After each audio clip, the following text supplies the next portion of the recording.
Oi, tudo bom?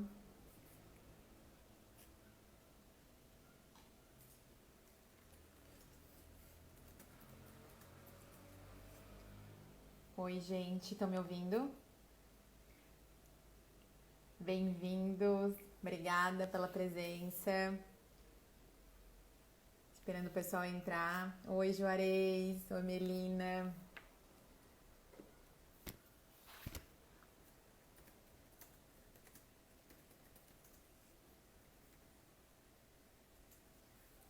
Oi, Ângela, tudo bom?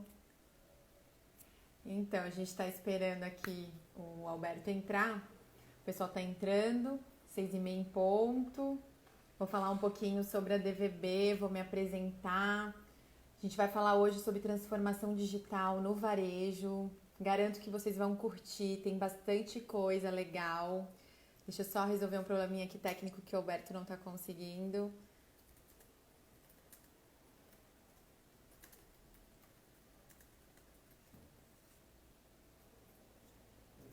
A DVB Santa Catarina, calma aí. Vamos ver que ele não está conseguindo.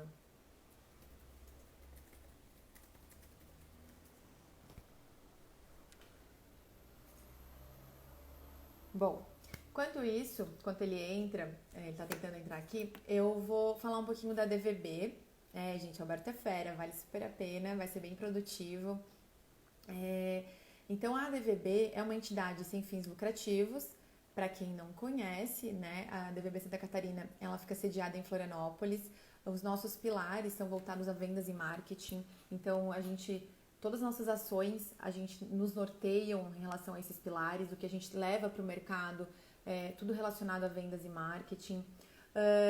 A gente está sempre para desenvolver tanto os dirigentes quanto as empresas nesses pilares. E o nosso propósito é inspirar os associados e o mercado nessas tendências de melhores práticas do mercado. Ó, o Alfredo está aparecendo aqui. Acho que agora vai entrar. E aí, a gente está com essa série de lives. Hoje é a nossa última live nesse conjunto de séries de lives que a gente promoveu. Oi, Alberto. Tudo Tudo bom, bom? Tá me Beta? ouvindo? Tudo bem? Estão me ouvindo? Agora acho que o pessoal está me ouvindo. Obrigada. Deixa eu botar o microfone. Tô ouvindo bem, tô ouvindo bem. Então, eu estava explicando aqui um pouquinho para o pessoal o que é a DVB, o que a gente faz, né, como entidade, o que a gente promove. A gente veio num conjunto de séries aí acontecendo, as séries das lives. A gente, né, trouxe várias pessoas aqui para promover, ajudar as empresas nesse momento. E aí a gente te convidou, muito obrigada, né, por participar aqui da nossa última série de lives. O Alberto Serrentino, ele tem mais de 30 anos de experiência no mercado de varejo e consumo. Ele está aí fundador da Varese Retail, tem muitos clientes do varejo, ele vai contar um pouquinho pra gente. Ele já palestrou em diversos lugares, mais de 500 palestras, pessoal. E ele já até fez muitas palestras, né, Alberto? 16 palestras na NRF, lá em Nova York. O Alberto leva vários empresários para as missões, tanto da China quanto de Israel, da NRF. Ele vai contar um pouquinho para a gente também, né? O que veio já vinha de tendências lá fora. A gente se conheceu na convenção da BF, lá em Comandatuba. É uma convenção que o Alberto sempre palestra, falando das tendências, do que está acontecendo no mercado. E ele também é conselheiro de diversas empresas. Então, assim, eu acho que eu vou deixar ele contar um pouquinho mais dessa história, dessa trajetória de 30 anos. Aí tem muita bagagem, já passou por diversas crises, além dessa que a gente está passando, e tem muitas dicas para nos dar. Então, prazer, vamos lá. Você que vai ser aqui o protagonista da nossa conversa. Não, prazer estar aqui com você, Roberto. Obrigado aí a você, a DVB Santa Catarina, estado pelo qual eu tenho um carinho grande, um relacionamento, né, bastante próximo, vários clientes, muitos amigos, e obrigado também pela audiência, por quem está nos prestigiando hoje e acompanhando essa conversa, né? São tempos duros, difíceis, desafiadores, incertos, e é nesse ambiente que emergem as grandes lideranças, as grandes empresas e a capacidade de superação que elas têm de navegar em ambiente de instabilidade, incerteza e certamente também desafiados por uma crise econômica que vai vir pela frente. Mas também existe uma outra agenda e um legado positivo de tudo isso na na aceleração da transformação dos negócios, na aceleração da inovação das empresas, em grandes mudanças que já estão acontecendo nesses meses e que certamente vão se intensificar nos próximos. Então, é um momento realmente de muito desafio e muita movimentação. Legal, então, realmente, assim, agora esse momento tá, a gente notou, né, que o mercado, ele vinha falando muito de e-commerce, de experiência do consumidor, de digital, mas na prática a gente sabe que o varejo, né, o varejo físico, ele tem práticas antigas que não se atualizavam tão rápido, e hoje eu falando com o mercado, percebi que tá todo mundo, projetos que estavam na gaveta há meses, há anos, estão saindo em 3 semanas, estão saindo em 1 mês. Então é possível, né, Alberto? É possível tirar do papel. E quando a gente fala sobre esse momento do Covid, agora de retomada, como que você enxerga esse momento em relação ao varejo para ele conseguir sair dessa situação, ele conseguir criar algo novo e até com as tendências que você foi vendo lá fora? Então, nós estamos vivendo uma situação absolutamente sem precedentes e sem referências, que é o mais difícil, né? Porque toda crise e todas as crises que nós enfrentamos, as várias crises, vão nos dando referências do passado para lidar com as situações que vão se apresentando. Você sempre busca algum tipo de história de como as coisas foram enfrentadas e como as empresas superaram situações difíceis, ou como os países superaram situações difíceis. Nunca aconteceu nada nem parecido com isso, né? Você ter simultaneamente o mundo inteiro em crise, mas numa crise que paralisa, porque não é uma crise que simplesmente confronta, uma crise que paralisa e que impede, inclusive, a reação. Então, além disso, nós estamos vivendo uma crise de risco de saúde, né? Então, não é uma situação fácil para se lidar, isso gera incrível incerteza e instabilidade, o que leva as empresas, na verdade, a ter que ter uma postura de muito equilíbrio, muita velocidade e muita adaptabilidade. Porque é muito difícil construir cenários para ambientes como esse. Então, as empresas têm que trabalhar o tempo inteiro com revisão de cenários, atualização de cenários e, obviamente, elas vão ter que fazer algumas apostas. E isso com muita intensidade.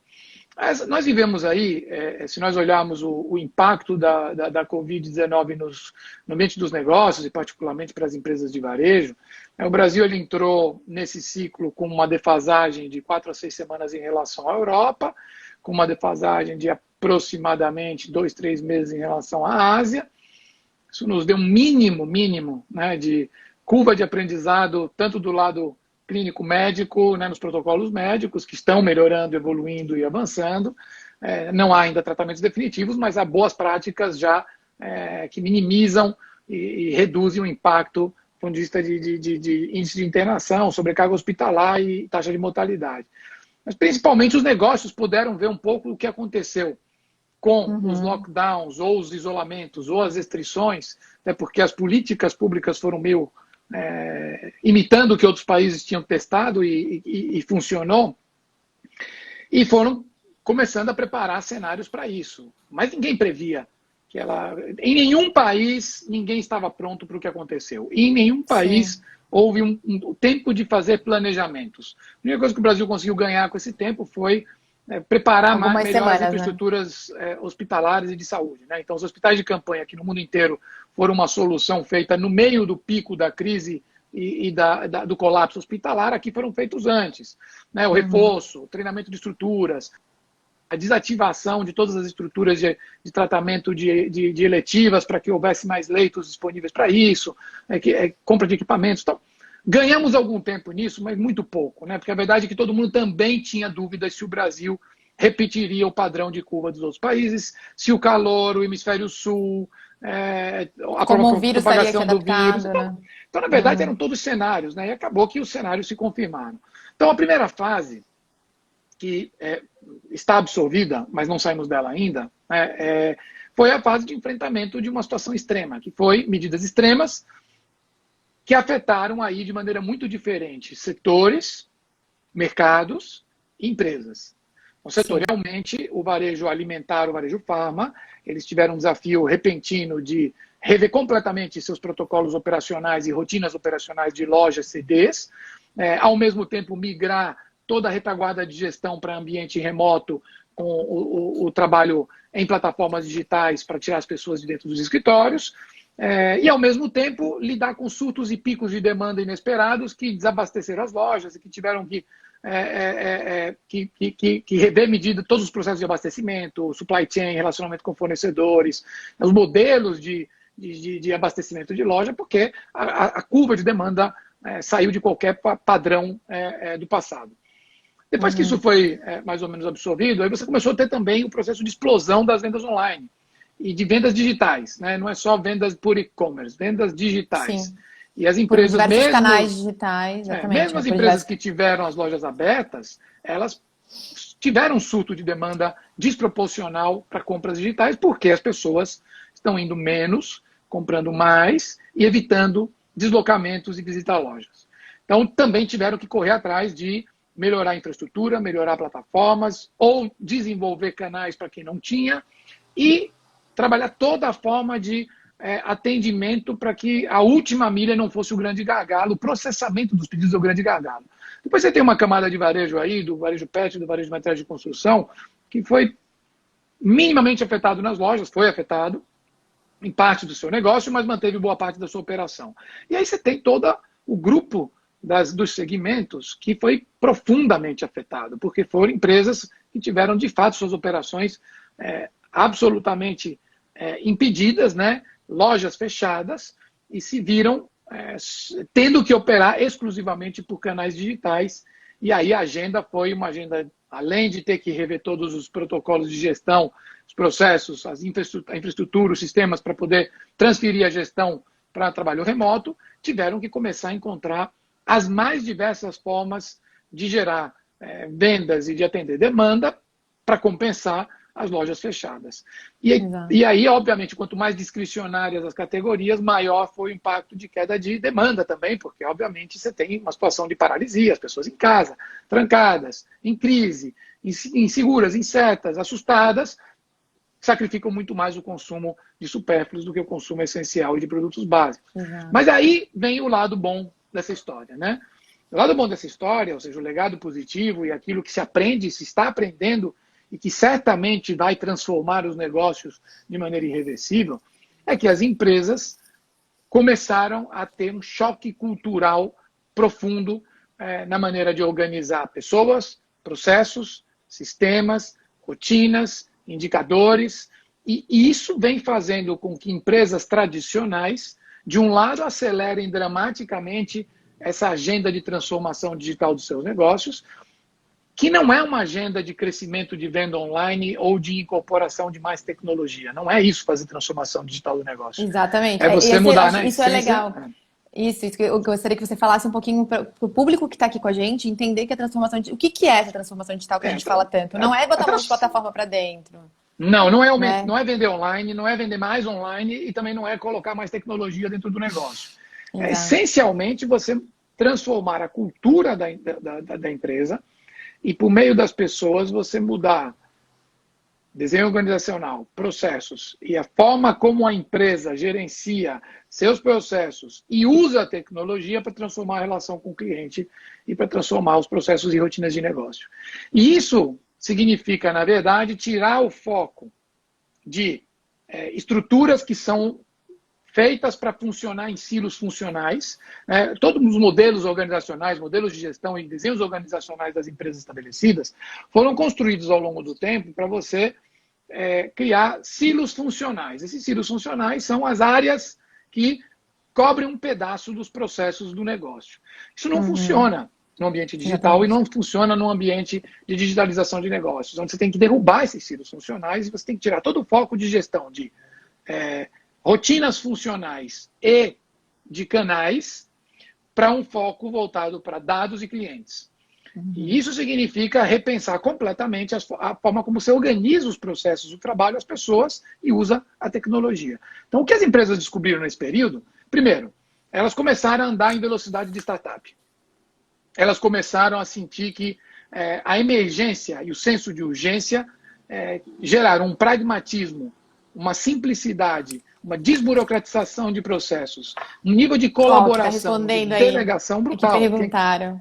Ah, Não, perguntaram se, na sua opinião, a transformação digital teria a ver com a desburocratização. Sim, também tem, né? Tem também, muito a ver, sim. muito a ver. Sim, porque o que são os componentes da tal cultura digital, né? Quando se fala de o desafio cultural, de como é que você molda uma organização para que ela possa andar mais rápido e, de fato, ter uma agenda de transformação. Você tem o olhar obsessivo por clientes e por dados, você tem a agilidade nos processos, você tem a desburocratização, você tem a completa revisão de indicadores, para você ter indicadores compartilhados, convergentes e orientados de fato a clientes. Você tem empresas que se apaixonam por problemas e que de fato colocam pragmatismo e colaboração para enfrentamento de forma pragmática de problemas, que arriscam mais, que erram mais, que testam mais, que experimentam muito mais, que não tem medo da contínua experimentação e do erro, porque é ele que te provoca e que te leva aos grandes acertos, né?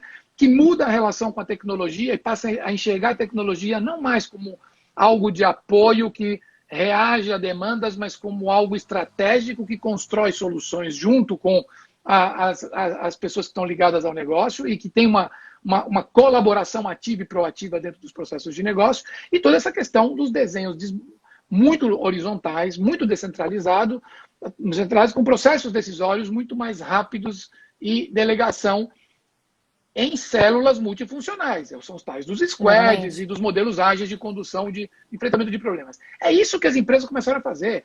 Quando uma empresa começa a se ver no desafio de ter que transferir em uma semana, ou em alguns casos menos do que isso, toda a sua gestão e a sua retaguarda para sem ter tecnologia, sem ter rotinas, sem ter processos, sem ter governança, sem ter segurança, e fizeram. E no papel Exatamente. teria sido impossível, mas fizeram e funcionou. As empresas começam a olhar de um jeito diferente para o enfrentamento dos problemas. E nós temos um monte de problemas, né? O que não falta nesse momento são problemas. O que não falta numa empresa são problemas, né? A gente tem Mas problema nesse todos os momento dias, tem que gostar. os problemas são muitos e grandes, inclusive, né? E aí você Exato, começa a ver as muito. empresas é o seguinte, ok, não temos mais as lojas. Como é que nós vamos vender? Como é que nós vamos atender? Como é que nós vamos nos comunicar? Como é que nós vamos nos relacionar? Como é que nós vamos manter a equipe engajada? Como é que como? E esse como Como? começou a virar, as empresas começaram a virar uma usina de iniciativas. Mas não é iniciativas olhando grandes projetos de longo prazo, burocráticos, cheio de sofisticação. É pragmatismo, disciplina e velocidade para enfrentar problemas concretos com soluções rápidas e muita experimentação. E como as empresas Exatamente. agora estão numa situação de sobrevivência, elas arriscam muito mais, se dispõem a ousar muito mais e cometem muito mais erros saudáveis, que é aquele erro que você comete na tentativa de enfrentar um problema de negócio que muitas vezes te leva a grandes acertos. E aí você começa a ver as empresas descortinarem e descobrirem coisas que nem elas sonhavam que eram capazes de fazer. E nesses exemplos, assim, eu vi algumas lives também aí do pessoal do varejo falando de, né, inovações que eles fizeram nos processos. Aí, na sua experiência, na sua conversa aí com o pessoal, também como conselheiro, que exemplos você poderia dar para o nosso público aqui que está nos ouvindo, que eles fizeram para conseguir fazer essa transformação, para fazer, tipo, os vendedores que são físicos estarem nesses canais digitais e conseguirem, né, de alguma forma, atender o seu público? E o que mais você tem aí que você viu que foi legal essa transformação nessas lojas, nessas empresas? Então, as empresas começaram fizeram e estão fazendo, né? Porque as empresas não estão parando, as empresas estão de fato rodando em ritmo de startup. Ou seja, é uma iniciativa atrás da outra e cada semana tem uma agenda, as coisas que dão certo são escaladas, as coisas que não dão são abandonadas ou são consertadas, e as empresas vão rodando, testando de maneira permanente. Então, isso do lado da digitalização da venda e do relacionamento com o cliente, claro, aí você começa a ter respostas distintas para empresas distintas. Por quê? Nem todas entraram da mesma maneira. Então, quem já tinha uma agenda de transformação endereçada e que começa sempre pelos fundamentos, ou seja, então empresas que tinham um bom cadastro de produtos, saudável, atualizado, robusto e com capacidade de fato de entender cliente, uma capacidade de identificar a jornada de cliente e encontrar esse cliente Que é uma grande dentro das dom, né, suas Alberto? jornadas. Um bom cadastro de produtos, uma boa arquitetura de sistemas que te permita ter a leitura de estoques em tempo real em todos os pontos da empresa. Um sistema o chamado OMS, né, que são essas camadas de barramento, onde as empresas conseguem integrar sistemas e estoques de lojas do online e com suas plataformas de e-commerce e ter uma leitura única disso e um uso unificado de tudo isso. Exatamente, Empresas porque, que por já exemplo, tinham... não, esse ponto que você falou é muito importante, porque tem muita gente que tá assim, né, que tem mais de, sei lá, 3 lojas, tem 20 vendedores. E aí, ao mesmo tempo, quer fazer os vendedores serem digitais, vendendo nos seus Instagrams, nas suas redes sociais, mas eles não têm essa integração, né, do estoque com o e-commerce, como fazer essa venda, né, para não dar problema também na experiência de compra. Então, também tem que ser Agora, tem empresas, refletido. e aí, obviamente, né, as empresas que já tinham essa agenda, que já tinham essa infraestrutura, que já tinham os fundamentos, Uhum, estão voando, literalmente. Aí você sim. começa a ver empresas triplicando, quadruplicando, quintuplicando o total daquilo que ela transaciona, passando por canais digitais, e a grande mudança é a descentralização e multiplicação dos pontos pelos quais você processa e captura vendas online. E aí Exatamente. passa por WhatsApp sendo transformado numa ferramenta de venda, vendedor de loja sendo transformado num influenciador, num captador de clientes e num gerador de vendas. Você tem redes sociais sendo transformadas em plataformas de venda. Você tem os apps de entrega sendo transformados em parceiros, né, de venda e principalmente de entrega e de fulfillment de pedidos. Os marketplaces estão crescendo mais rápido do que o e-commerce como um todo, Parcerias, porque né, de as empresas que marketplace. não tinham começaram a entrar nos marketplaces, as que não estavam começaram a entrar, as que tinham um projeto de marketplace estão acelerando e encurtando essa agenda, né? E você começa a ver que as empresas descobrem de fato que a venda digital é muito mais do que e-commerce. Obviamente, quem já tinha CRM consegue fazer isso de maneira muito mais assertiva, quem não tinha está fazendo remendos e está correndo. Mas as empresas não estão mais com aquela inércia de, olha, não dá para fazer porque não tem isso, não tem aquilo outro. Bom, vamos fazer do jeito que der. E estão capturando também resultados. Então, o varejo onde isso é mais nítido é o varejo alimentar. Porque o varejo alimentar ele não foi Não tem cadastro. afetado. É um varejo que está sendo, de certa forma, beneficiado pelo cenário, porque é o varejo que mais cresce. Apesar disso, era o varejo mais atrasado na agenda de transformação digital e uma parte grande desse atraso está sendo tirada, porque você vê as empresas, de fato, respondendo muito rapidamente, inovando, criando, implantando, quem não tinha está fazendo, quem não tem capacidade de fazer sozinho está colaborando. Isso é outro aspecto essencial. Uma componente fundamental da cultura digital, dos fundamentos que precisam levar a cultura para uma evolução, é a colaboração. E a colaboração de maneira ampla, ou seja, as empresas precisam aprender a colaborar muito mais dentro e muito mais para fora. Isso significa que você rompe os silos e faz as pessoas trabalharem juntas de maneira multidisciplinar para enfrentar problemas com Projetos, competências né? complementares, isso com uma visão muito de iniciativa, de projeto, e em modelos ágeis de resolver problemas. E para fora, porque você não tem que ter a resposta, a solução e a resolução de todos os seus problemas. Você pode buscar alguém que saiba fazer isso. Você pode buscar alguém que já tenha feito Exato. isso. E Esse as empresas modelo, começam. Pode ser uma startup, pode ser uma empresa estabelecida, pode ser um parceiro, um fornecedor, um prestador de serviço, um exato. concorrente. E você começa a ver as empresas se abrindo, sem precedentes. Então, tudo isso, Roberto, eu acredito, já está mudando as empresas. E mais importante, as empresas estão gostando. As empresas, você conversa com os líderes, com os CEOs das empresas, e eles falam, olha, estamos andando em ritmo de startup, é inacreditável a quantidade de coisa que a gente está conseguindo executar, é inacreditável o foco, a disciplina e a capacidade de execução que os nossos times estão tendo, é impressionante o quanto isso engaja, motiva e as pessoas e faz elas se sentirem com uma missão pertencentes, maior. pertencentes de uma mudança, né? Porque, na verdade, se a gente pensar assim, muitas pessoas foram desligadas, né? Então, as pessoas que ficaram, e muitos dos nossos, né, nossos empreendedores, assim, e empresários de varejo que a gente conversou bastante, a gente percebeu que quando teve que fazer as demissões, fez já em massa, para que as pessoas que ficassem se sentissem mais seguras, no sentido, quem ficou, ficou, não temos o indício de fazer mais demissões e essas pessoas estarem realmente engajadas no projeto de mudança, né? No projeto de transformação. E o que você comentou ali sobre a questão acabar com os silos, né? Trabalhar por projeto. Eu vejo e penso que essa transformação, ela também traz a questão, né? A questão do home office. Ela veio para ficar, né? Ela veio para realmente remodelar esses processos. e as pessoas, e as empresas perceberem que talvez certos profissionais, elas não precisam ter nos seus times realmente full time, né? Elas podem contratar por projetos, elas podem contratar para resolver tais problemas. Então, como que você também vê essa questão da relação de líderes, novos colaboradores, essas squads no varejo? Então, obviamente que a liderança da transformação requer também uma adaptação das competências e dos desafios que os líderes têm que enfrentar. Então, nesse momento, a liderança está profundamente desafiada, muito desafiada, né? Porque você tem um enfrentamento de crise com enorme incerteza, com estabilidade, com uma perspectiva de crise econômica brutal, com restrições ao seu negócio enormes, né? E sem saber quanto e como se sair, quanto tempo vai levar e como nós sairemos disso, em que magnitude, em que gradualidade, enfim.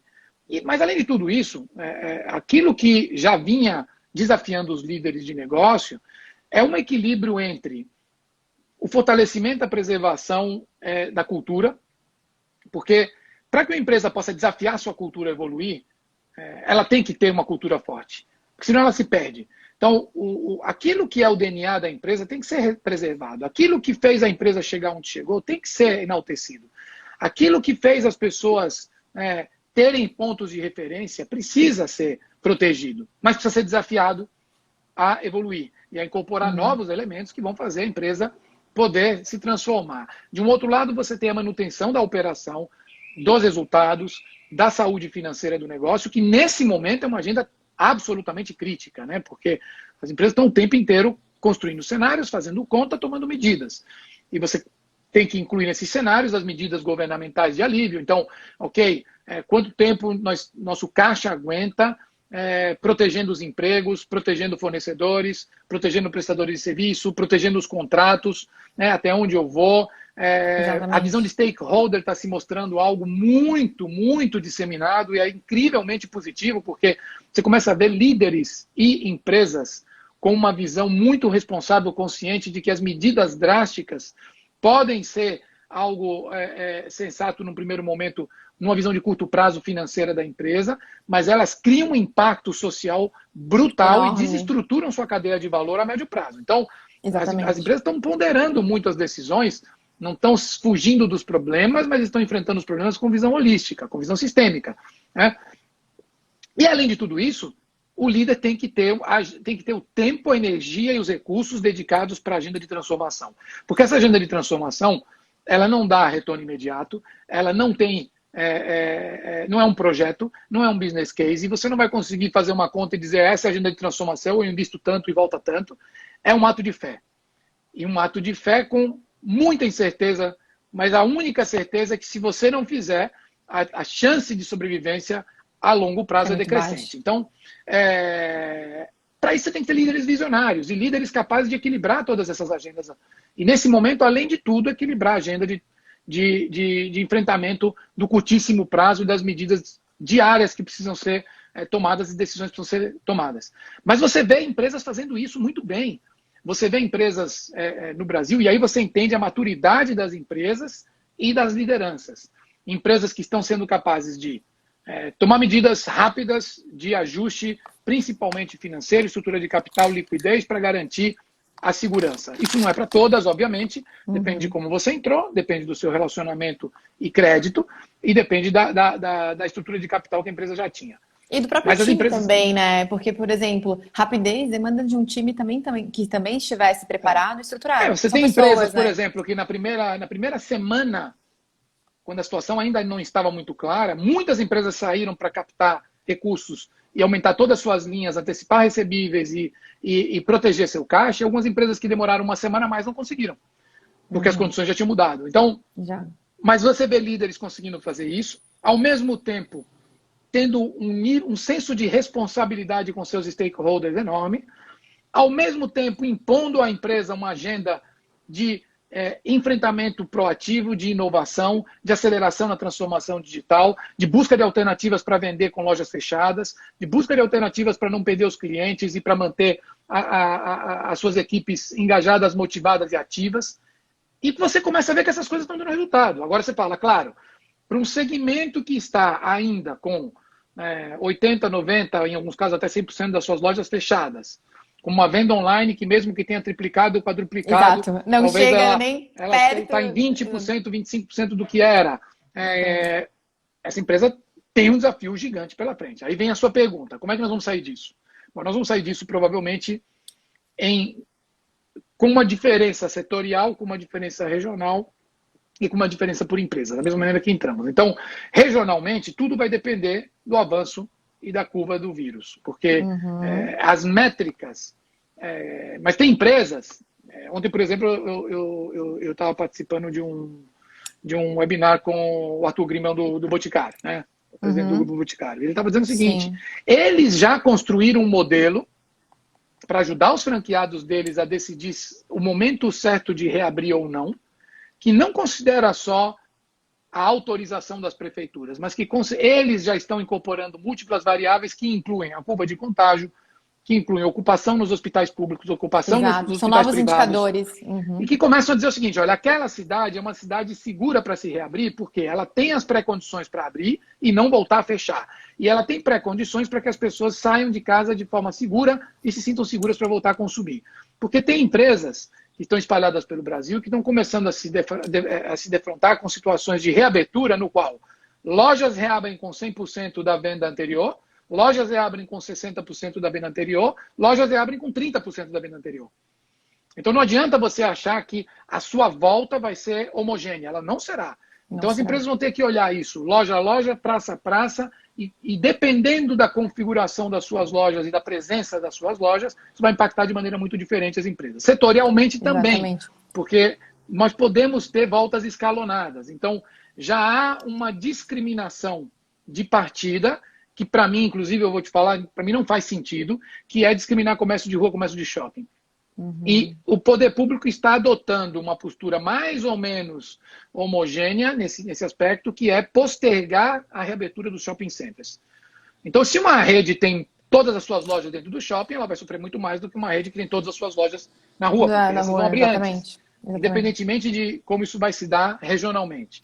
Nós precisamos, obviamente, que as grandes cidades, as grandes capitais, domem o problema, e domar o problema significa estancar a curva, significa estabilizar, significa começar a vagar leito ao invés de ocupar leitos, para que aí você possa soltar as medidas gradualmente, sem um risco de colapso nas estruturas de saúde. Então, isso está acontecendo na Itália agora, né? Então, é por isso que a Itália reabriu o comércio nacionalmente. Então, nós vamos ter que acompanhar isso cidade a cidade. E, obviamente, nesse momento, o cenário é complexo para o varejo, porque os dois maiores mercados do Brasil estão fechados e sem perspectiva de reabertura, e as grandes capitais do Nordeste, do Norte e do Nordeste, estão praticamente todas em situação de ou lockdown ou muito próximo disso, né? Mas isso pode ser uma situação de 2 semanas, 3 semanas, 4 semanas, ninguém sabe. Ninguém sabe. Tomara que seja menos. De qualquer maneira, no momento em que isso acontecer, nós vamos para o segundo ciclo. O segundo ciclo é o ciclo do retorno com restrições. O que está acontecendo na Europa hoje, o que está acontecendo na Ásia hoje, o que aconteceu na China, o que aconteceu na Coreia do Sul, o que está acontecendo nesse momento na Itália, na Espanha, na Alemanha, no Reino Unido, está muito longe de qualquer coisa que possa ser chamada como normalidade. É por isso que eu não gosto de novo normal. Não falo em novo normal, não gosto de me referir ao que nós vamos enfrentar agora como novo normal. Porque não é normal as pessoas não poderem socializar, não poderem se encontrar, não poderem interagir e não poderem se aglomerar. Isso não é normal, né? Nós somos seres sociáveis. Então, para mim, o novo normal é o ainda mais no Brasil, né? ciclo. Ainda mais no Brasil.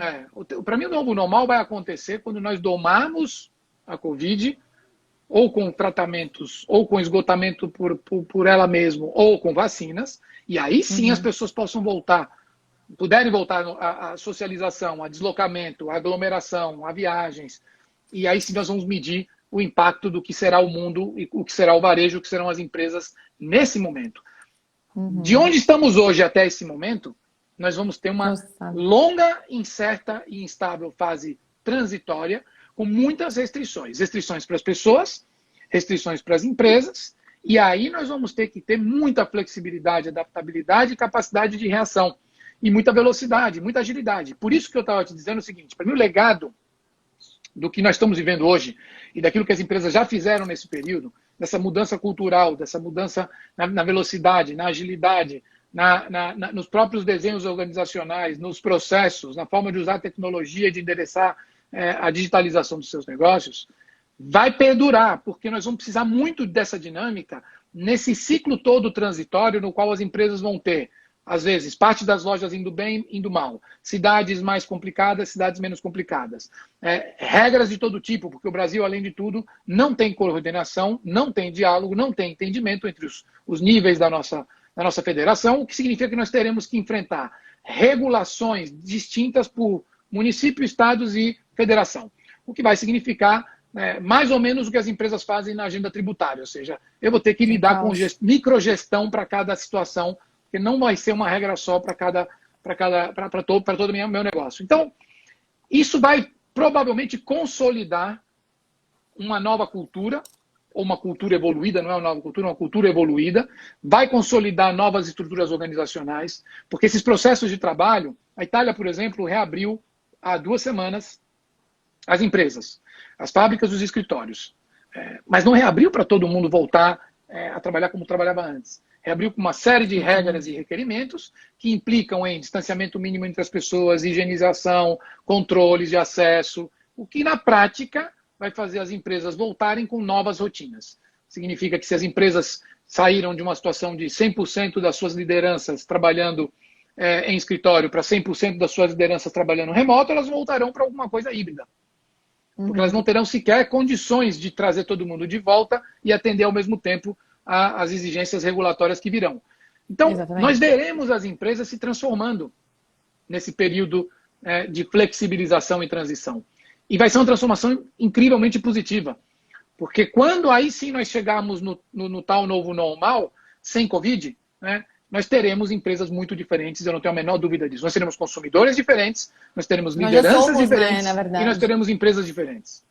Falando então sobre os consumidores diferentes, assim, a gente vê muitos dados saindo sobre e-commerce, dos novos compradores digitais, pela sua primeira vez de compra digital. Então a gente está vendo, pessoas que não tinham essa cultura da compra digital sendo obrigados, ou pela própria necessidade, ou pelo despertar da vontade de comprar digitalmente, se tornando essas pessoas, esses consumidores. Como que você enxerga que que a gente vai se tornar como consumidor? Como que a gente vai encarar a relação com a empresa?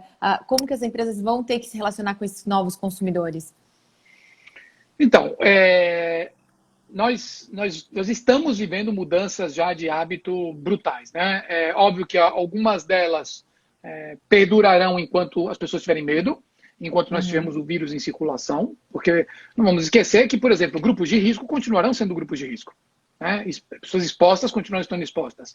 Claro que você tem a tal da imunização gradual das pessoas contaminadas ou que tiveram contato com o vírus, mas isso não vai tirar o medo das pessoas e isso não vai tirar a cautela das pessoas. Então, vamos para alguns casos práticos. O varejo alimentar. O varejo alimentar já está vivendo mudanças estruturais. Esse varejo não fechou. Esse varejo está aberto e continua aberto. Mas ele está mudando. Os hábitos estão mudando. O que está mudando? As pessoas estão diminuindo frequência, aumentando o ticket médio, voltando a fazer grandes compras abastecedoras no começo do mês nos básicos, voltando para as lojas de vizinhança e proximidade para fazer grandes compras intermediárias que incluam todo o perecível e mais aquilo que você não compra na abastecedora. O que está acontecendo? Um acirramento daquilo que vinha acontecendo e uma aceleração na migração de formatos. O atacarejo continua se beneficiando, mas o supermercado sai fortalecido. Quem perde mais uma vez? O hiper. Nessa equação toda, mais ou menos 30% das pessoas que estão comprando online, para algumas redes isso chega a 50% ou 60%, são novos consumidores. Legal, pessoas que não compravam alimentos online estão fazendo isso agora pelas restrições e o medo. Obviamente que uma parte dessas transações e desses hábitos volta para as lojas quando as pessoas puderem sair de casa ou perderem o medo de fazer isso. Uma parte não volta. Isso é exatamente o que aconteceu com o atacarejo. As pessoas viram o atacarejo devorar a market share no Brasil, dominar e se tornar o formato dominante, penetrar democraticamente em todos os segmentos sociais do país, e as pessoas ficavam esperando o fim da crise. E muita gente falou, ok, mas quando a crise acabar, o atacarejo retroage, a gente volta a crescer. Errado. Novos hábitos incorporados. A crise acabou e o atacarejo continuou crescendo. Porque as pessoas entenderam sua proposta de valor e incorporaram nos seus hábitos. Então, uma parte dessa venda Na China, a venda online no alimentar é a maior do mundo e ela já saiu maior ainda da Covid.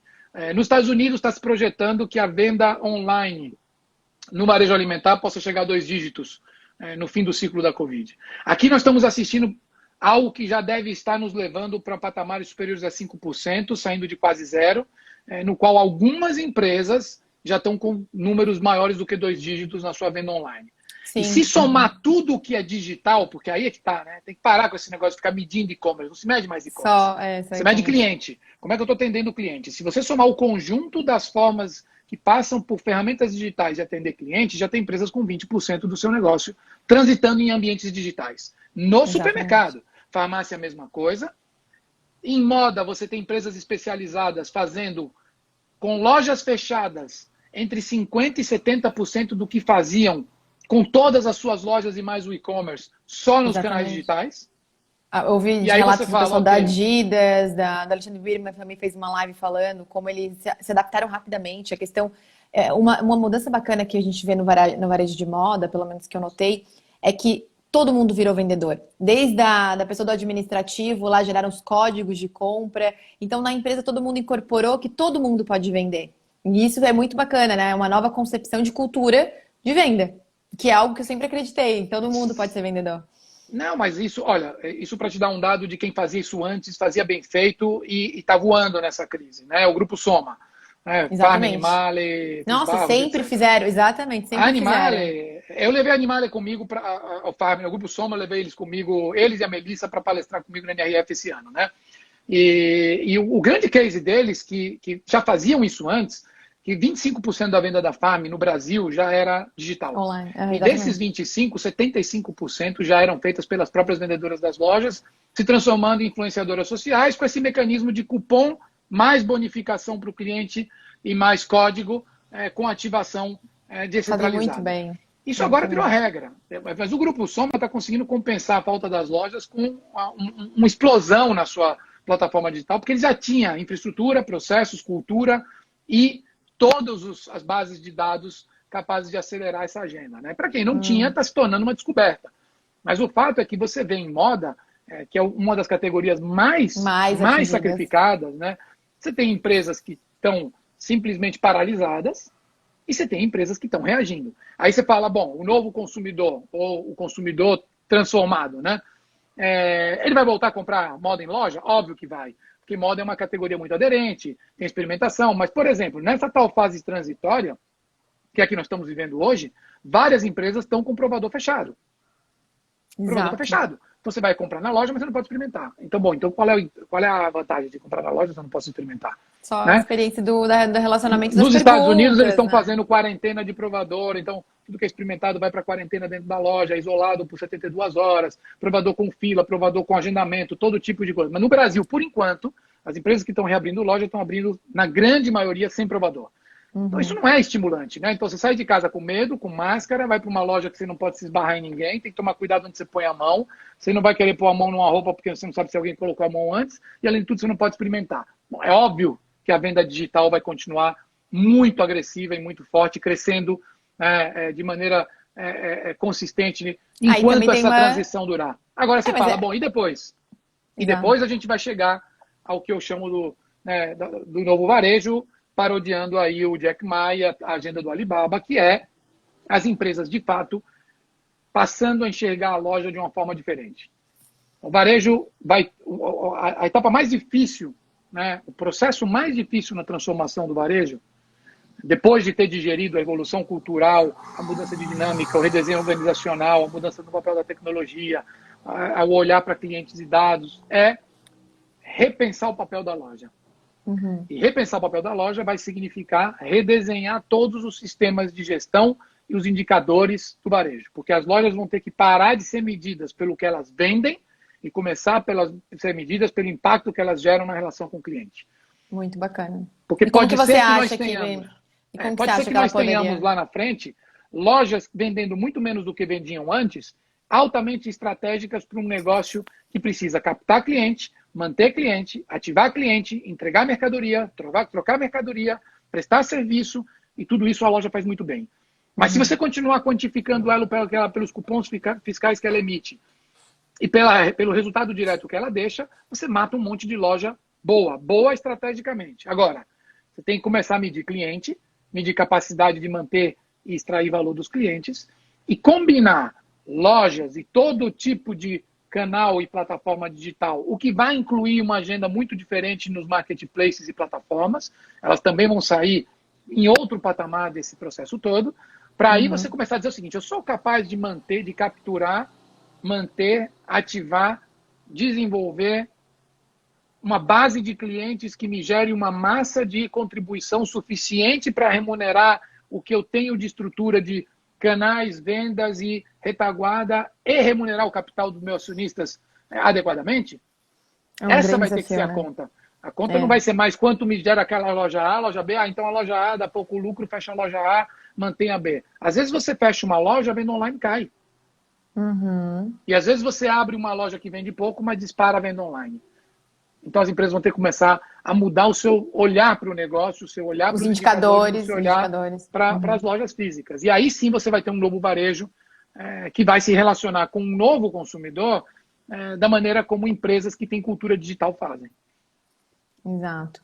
E nessa parte do novo consumidor, então tem toda essa exigência também que ele vai ter em relação à experiência. Até comentaram ali, né, que fui na Decathlon, o Santiago comentou, pegou as roupas, experimentou em casa, teve que experimentar em casa, voltou para trocar, e aí teve uma experiência de loja de 20 minutos de espera para trocar. Então, assim, o que os consumidores, o novo consumidor não quer é uma experiência ruim, né?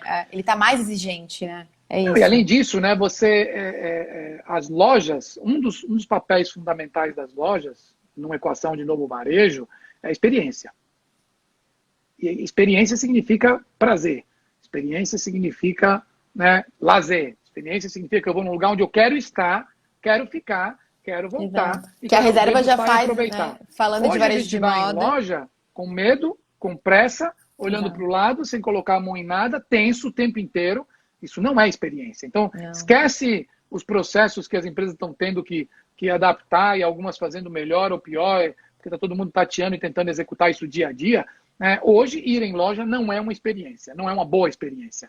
Então, é óbvio que enquanto nós tivermos essas restrições e essa fase transitória, que não sabemos quanto vai durar, né, as lojas serão sacrificadas, não tem dúvida. Os hábitos vão continuar empurrando as pessoas para irem menos, e concentrarem suas visitas à loja para tentar resolver o que elas têm que resolver, o que racionaliza muito o relacionamento com a loja.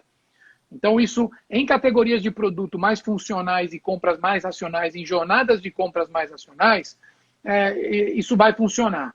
Quanto mais a compra for uma compra emocional, uma compra de descoberta, uma compra de vivência, uma compra de socialização, pior vai ficar o cenário para a loja enquanto nós tivermos que conviver com o vírus. É inevitável isso. Agora, isso não significa que as lojas não voltem a ter um papel relevante, isso não significa que as lojas não voltem a ser algo desejado e frequentado e valorizado pelos clientes, mas obviamente não com medo. Que todo ano, né, a gente ouvia assim, o pessoal falando até na própria convenção lá, as lojas físicas vão morrer? Sempre é a pergunta que vem, né, Alberto? E analisando as tendências lá fora, de acordo com as missões que você frequentou antes mesmo de Covid, o que você estava enxergando já como tendência em relação ao varejo, vendo que, né, vários shoppings nos Estados Unidos estavam fechando? O que você enxerga aí de novas possibilidades para esse varejo físico e essa questão da experiência? Então, o pessoal tinha cunhado um termo nos Estados Unidos, de um ano e meio, 2 anos para cá, o apocalipse do varejo. E o que era o apocalipse do varejo? Era essa visão catastrófica de que estávamos caminhando para um processo de mortalidade em larga escala do varejo, muito fechamento de loja, muito fechamento de empresas, muito fechamento de shoppings, né, e uma decadência do varejo físico.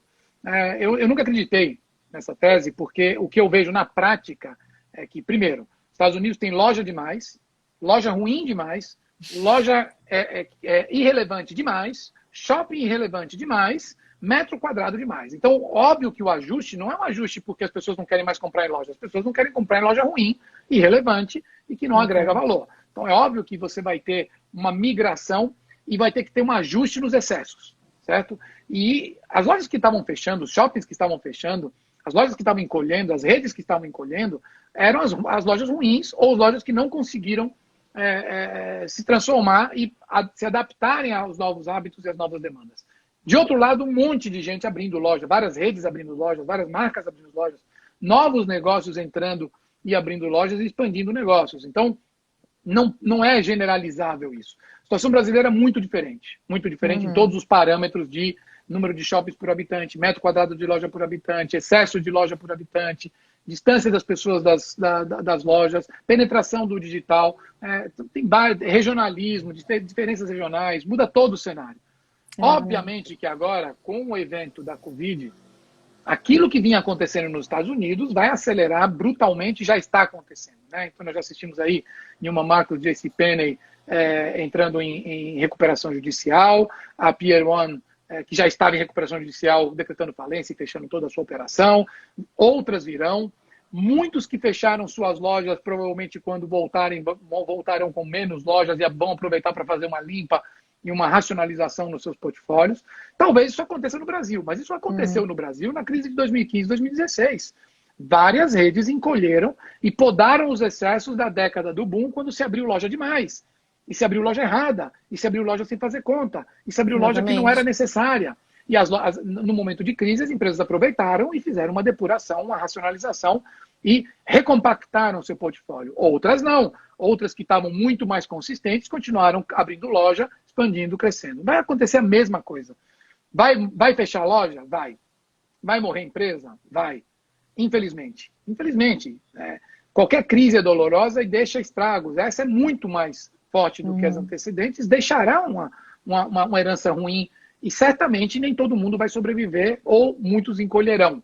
Mas eu não tenho dúvida que muitas empresas sairão desse processo fortalecidas, sairão desse processo com ganhos de mercado e de participação de mercado e vão encontrar novas rotas de crescimento e caminhos de crescimento no seu processo de reinvenção. E vão saber se adaptar aos vários ciclos que nós teremos que enfrentar até chegarmos no tal do novo normal depois que nós tivermos controlado a Covid.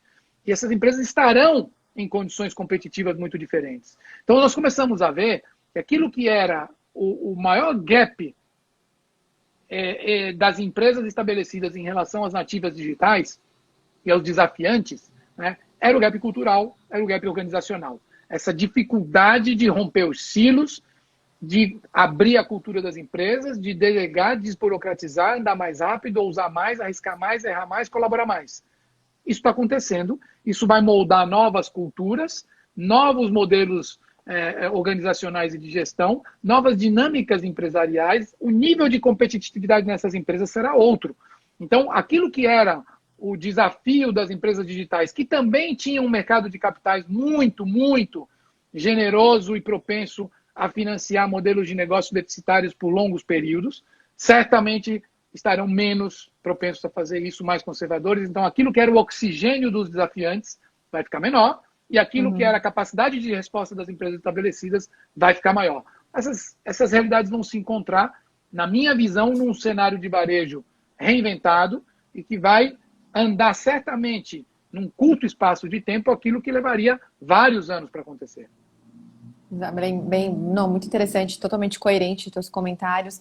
Nos pediram ali para comentar um pouquinho sobre a parte do varejo de moda e já queria pegar um gancho, porque uma das coisas que a gente via muito lá quando a gente fala com os franqueadores, falando um pouquinho do mercado de franquias, era sempre uma dúvida em relação às redes sociais, né? Como trabalhar com as redes sociais.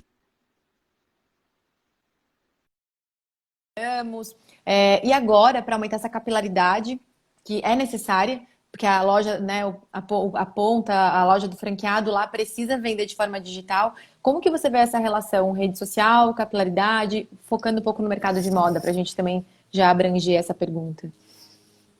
Então, não sei, bom, acho que todo mundo deve ter lido o anúncio de ontem do Facebook, o lançamento do Facebook Shops, né? Finalmente, o Facebook assumiu a postura de marketplace, o que vai levá-los para um modelo de ecossistema, porque o WhatsApp já se tornou um canal de vendas, o Instagram e o Facebook já eram um canal de vendas, mas não estruturado. Agora tudo isso passa a ser algo muito mais estruturado, está faltando a componente pagamento, e isso vai transformar o Facebook num ecossistema muito relevante e competitivo no ambiente de varejo.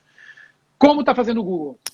Como já fez a Amazon, e como os chineses fizeram, né? Então, na China, o varejo foi completamente transformado pelos ecossistemas e ele é totalmente dominado pelos ecossistemas, tanto no varejo físico como no varejo digital. Isso vai acelerar muito no nosso mercado. As redes sociais são, sim, canais de venda. São canais de ativação, são canais de comunicação, são canais de relacionamento, são canais de engajamento, são canais de De venda. experiência, de tudo, E as né? empresas estão descobrindo isso de uma maneira brutal agora, né? O quanto o WhatsApp está trazendo de leads de venda. E aí é óbvio, né? Sai da visão de canal, para de ficar medindo quanto cada coisa faz. O importante é o seguinte, se eu uso bem a rede social, e se eu sei integrá-las bem, e se tudo isso conversa com o meu CRM, se tudo isso conversa com a minha plataforma de e-commerce, se tudo conversa com toda a minha gestão de estoques e de modelo logístico e de atendimento, e se eu consigo fazer tudo isso andar de maneira mais sinérgica, eu vou me aproximar de clientes, eu vou capturar mais clientes, eu vou reduzir o meu custo de aquisição de clientes, eu vou conseguir converter muito mais e o meu negócio como um todo cresce. Então, sim, respondendo sua pergunta, redes sociais serão e serão cada vez mais. A China está vivendo, a China está na nossa frente há alguns anos em vários aspectos, né? Mas uma coisa que explodiu durante o lockdown da Covid na China foi o web streaming. O Alibaba inventou isso dentro daquele evento do Dia do Solteiro, o 11/11, né? O 11 de novembro, que é o maior evento de vendas do varejo do mundo. Loucura, né? Eles inventaram isso há uns 2 anos atrás, começaram a fazer eventos com influenciadores de redes sociais, ao vivo, conectados com toda o AliExpress e toda a plataforma de marketplaces do Alibaba, no qual você tinha um evento de ativação com promoção de produtos, e tudo isso dentro do próprio ambiente da rede social já estava absolutamente linkado com as plataformas de venda. E isso começou a ganhar muita atração, e de um ano para o outro foi se tornando muito relevante. O último Dia do Solteiro de novembro passado já foi uma explosão no ambiente do Alibaba, de todas essas milhares de ativações feitas usando a transmissão ao vivo, né, com ativação de vendas. Bom, nesse período de Covid isso explodiu, porque com as lojas fechadas, e teve empresa que começou a fazer, você está falando, olha, as empresas descobriram o vendedor de loja como um potencial promotor de vendas para WhatsApp e ambiente digital. Na China eles estão transformando o vendedor de loja num influenciador que faz transmissão live usando, né, o webcasting para vender. E às vezes ele faz isso dentro da loja. Então você teve algumas iniciativas na China, no qual a loja fechada começou a instalar, né, estruturas de luz e câmera para que os vendedores pudessem usar os tais cupons, códigos, etc., fazer transmissões ao vivo em redes sociais dos seus perfis e capturar leads de venda já linkados com a plataforma de e-commerce. Então, nós vamos ver coisas como essa, as fronteiras vão, todas elas se fundir, né? Bom, o papo tá muito bom. A gente resta aqui 2 minutinhos para acabar a nossa live. Nossa, foram dicas assim que eu acho que o pessoal que tá, né, entrou realmente tá um monte de okzinho, né, que ajudou. Realmente a sua visão, Alberto, do cenário, né, de tudo que está acontecendo, ela realmente é muito esclarecedora. Ninguém tem bola de cristal aqui para trazer, né, soluções que realmente vão acontecer, mas eu acho que tudo que você contribuiu aqui nesse momento deu muitos insights para quem trabalha com varejo e para quem atende varejo, né? A gente também tem pessoas aqui que também trabalham como fornecedores e precisam estar entregando aquilo que a gente realmente precisa. Então, queria te agradecer em nome da DVB nessa participação. Se você quiser deixar uma mensagem aí para o pessoal, a gente tem 1 minuto ainda, né? Dizendo aí alguma oportunidade também que eles possam olhar, né, em relação à transformação digital. Ok. Então, Roberto, obrigado a você pelo convite, obrigado a DVB Santa Catarina pelo convite, obrigado a todos que participaram. Eu estou vendo aqui os comentários e muitos amigos, né, muita gente próxima. A Ângela, nossa presidente, queremos ele mais na DVB. Então, eu, assim, já cumprimento os amigos que eu vi aqui que postaram comentários e todas as outras pessoas que também mandaram perguntas, não deu para endereçar todas, mas eu queria dizer só como mensagem final o seguinte: primeiro, vai passar. Vai doer, mas vai passar. Vai ser duro, mas vai passar. Nós temos que ter flexibilidade, velocidade, adaptabilidade, muito equilíbrio, muito bom senso nos nossos processos decisórios. Obviamente que empresas sofrerão em escalas diferentes, negócios serão impactados de maneira diferentes, pessoas serão impactadas de maneira diferentes. Há uma crueldade muito grande em tudo que está acontecendo, mas nós vamos superar tudo isso. E eu acredito que